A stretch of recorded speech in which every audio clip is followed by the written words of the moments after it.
in naming the settlement he founded with a group of pioneers in March 1864 in Utah. The city would be incorporated in 1899. In Gray's holograph, the G in Panguitch is quite legible, but it was changed prior to publication to Panguitch, substituting a Q for the G. Harper & Brothers, Gray's book publisher, originally was enthusiastic about releasing their book version of The Vanishing American, based on the 1922 serial in Ladies' Home Journal.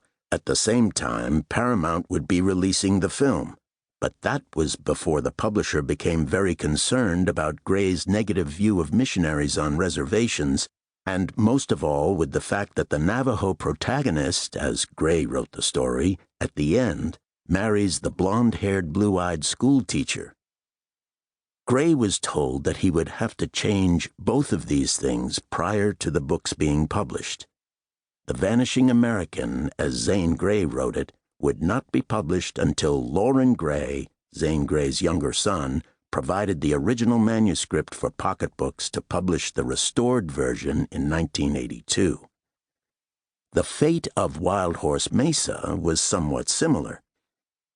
Passages sniping at the moral corruption of reservation missionaries were dropped, and important and vital scenes, such as Sosie's being kidnapped, raped, and finally dying as a result of the ordeal, although identifying the culprit by name to her Paiute husband before she expires, just vanished. Harper & Brothers was provided with tear sheets from The Country Gentleman to serve as the text for the book version, and so the two are identical. The typescript of Wild Horse Mesa, as Zane Grey wrote it, was sent to Jesse L. Lasky at Paramount, and he passed it on to Lucian Hubbard. The time sequence of the story is spread over almost a year, so Hubbard's first job was to rework the story into a more concentrated time sequence. He kept the character of Benton Manarube, but it is Bud McPherson, who turns out not to be all bad in Gray's story, who is the true villain in the scenario. McPherson, played by Noah Beery, often first choice at Paramount for a Zane Grey badman, and his two cohorts, Jim Horn, played without screen credit by Jim Corey, and Hod Slack, played also without credit by William Scott, find Sosie, played by Margaret Morris, in the desert, gang rape her, and leave her to die. Sosie's father, Toddy Nokin, is changed to a Navajo, played by Bernard Siegel. He learns what happened to his daughter and, at the end, using a rifle from a distant rock ambuscade, shoots down Beery, Corey, and Scott, after which he holds his rifle up to the sky and, appearing as a superimposition before the clouds, is Margaret Morris's serene face as Sosie.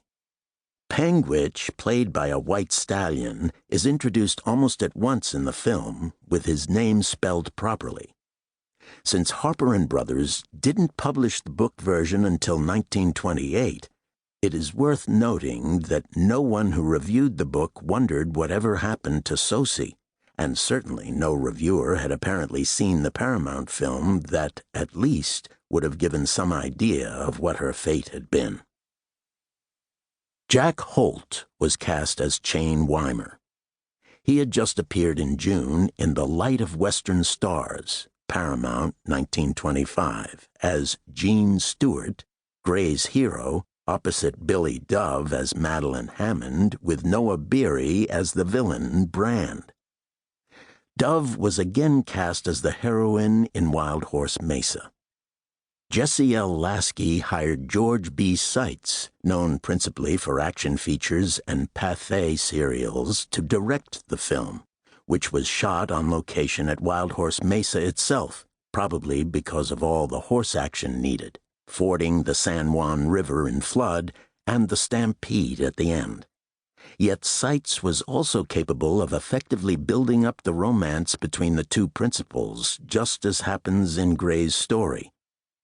The New York Times, in fact, went so far as to dismiss the film for having too much forced villainy and lovemaking to stir up interest.